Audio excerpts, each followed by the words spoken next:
Nintendo había comenzado a aprender sobre el diseño de juegos como una modesta empresa de cartas en 1889, pero incluso cuando la empresa incipiente estaba aprendiendo sobre el diseño de juegos en el negocio de las cartas, pasaría algún tiempo antes de que la compañía se estableciera en los videojuegos como su principal fuente de beneficios. Entonces, ¿cuál fue el viaje desde las cartas Hanafuda hasta las cartas Pokémon? ¿Cómo hizo crecer la compañía de videojuegos a partir de una empresa de taxis y cuándo cambió Mario el juego para siempre? Bueno, es hora de aprender cómo funciona la historia mientras recorremos la historia de Nintendo, desde una empresa de cartas hasta la mayor empresa de medios del mundo. Y antes de comenzar con la compañía, necesitamos empezar con el hombre.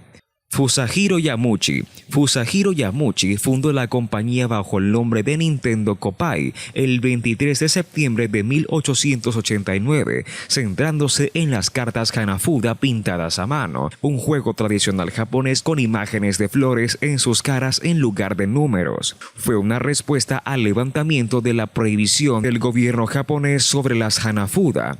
Otros fabricantes de cartas sabían que el impopular juego desaparecería tan rápido como llegó, pero el astuto hombre de negocios sabía que su trabajo pintado a mano sería suficiente como reclamo para impactar en el mercado. A partir de aquí, la compañía comenzó a crecer lentamente hasta convertirse en el mayor vendedor de cartas de Japón.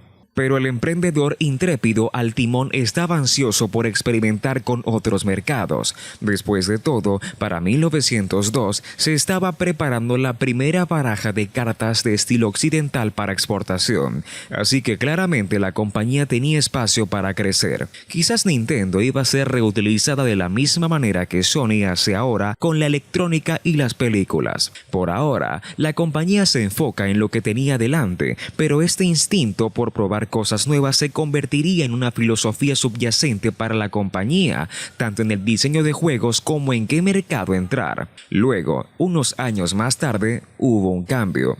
El fundador, Fusajiro Yamauchi, había estado dirigiendo la compañía desde su inicio hasta 1929, cuando nombró a su yerno Sekiro Yamauchi como su sucesor. Desafortunadamente, un derrame cerebral llevó al retiro temprano de Sekiro en la década de 1940, lo que significaba que la compañía necesitaba un tercer presidente rápidamente.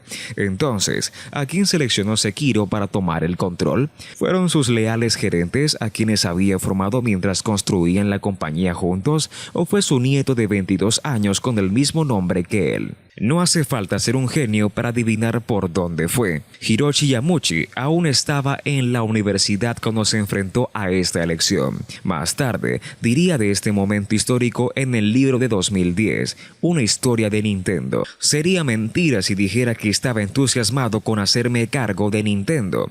Era joven, tenía sentimientos encontrados. Pero frente a mí tenía un negocio familiar sin cabeza y todos sus empleados esperando saber qué iba a pasar con ellos. Una estipulación del joven Yamauchi para dejar la escuela y trabajar para la empresa familiar, que no habría una dinastía familiar. Yamauchi quería ser el único Yamauchi, a lo que su bisabuelo, Yamauchi, no confundir con el fundador de Nintendo, estuvo de acuerdo. Como uno podría imaginar, los empleados de larga data no estaban muy entusiasmados con este inexperto universitario tomando decisiones. No lo tomaron en serio y lo resintieron, pero Yamauchi les ofreció un acuerdo de paz despidiendo a cualquiera que lo cuestionara. Los primeros en ser despedidos fueron los gerentes de larga data del reinado de su bisabuelo. Pero además de los cambios internos, iba a haber cambios externos. La compañía cambió su nombre a Nintendo Karuta y la nueva sede se estableció en Kioto en 1952. Claramente, tenía ambiciones, lo que probablemente les ayudó a convertirse en los primeros en producir con éxito cartas de plástico en masa en Japón en 1953. Luego, 6 años más tarde, Nintendo firmó un acuerdo con Disney para poner los rostros de sus personajes en sus cartas, lo que les ayudó a vender 600,000 unidades sin precedentes en un año.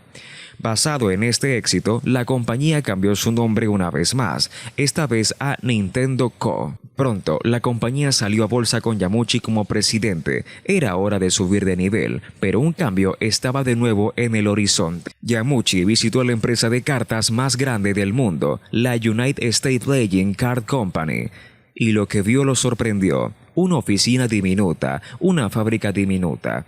Esta era la compañía de cartas más grande del mundo y tenía el saldo bancario para demostrarlo, pero no parecía grande. Ahí vio el límite al crecimiento. Al regresar a Japón, Yamauchi decidió diversificar la compañía. Era la década de los 60. Por el amor de Dios, el mundo entero estaba cambiando, así que era hora de experimentar. Las nuevas empresas incluyeron una empresa de taxis que abandonó cuando los sindicatos se involucraron, un Lovell Hotel que aparentemente frecuentaba y arroz instantáneo en porciones individuales. Si nunca has oído hablar de ellos es porque todos fracasaron.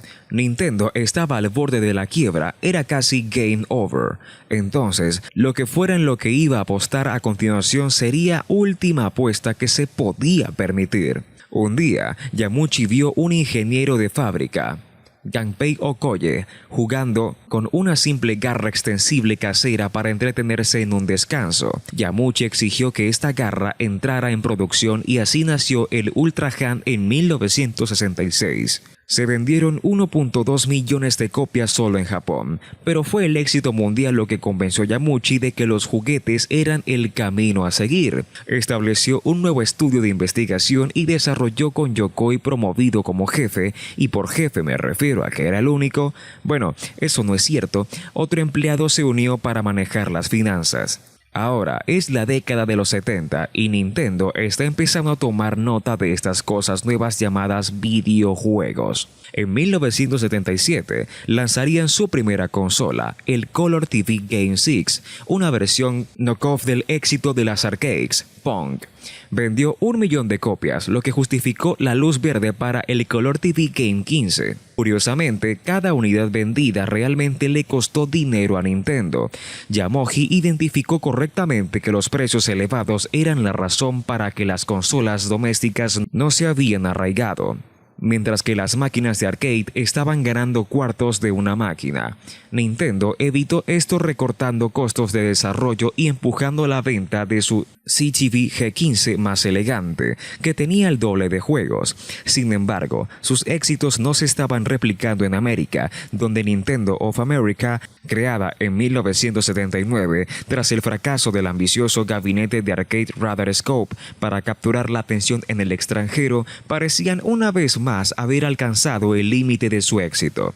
Primero en cartas y ahora con este nuevo y trendy juguete de videojuegos. Pero el cambio estaba haciendo una vez más su aparición, esta vez al cambiar miles de gabinetes de Radar Scope sin usar en un juego sobre un mono que lanza barriles. Shigeru Miyamoto, conocido por su trabajo en Nintendo, comenzó como artista y músico antes de unirse a la compañía. Su ingreso se debió a su talento y a la conexión de su padre con Hiroshi Yamauchi.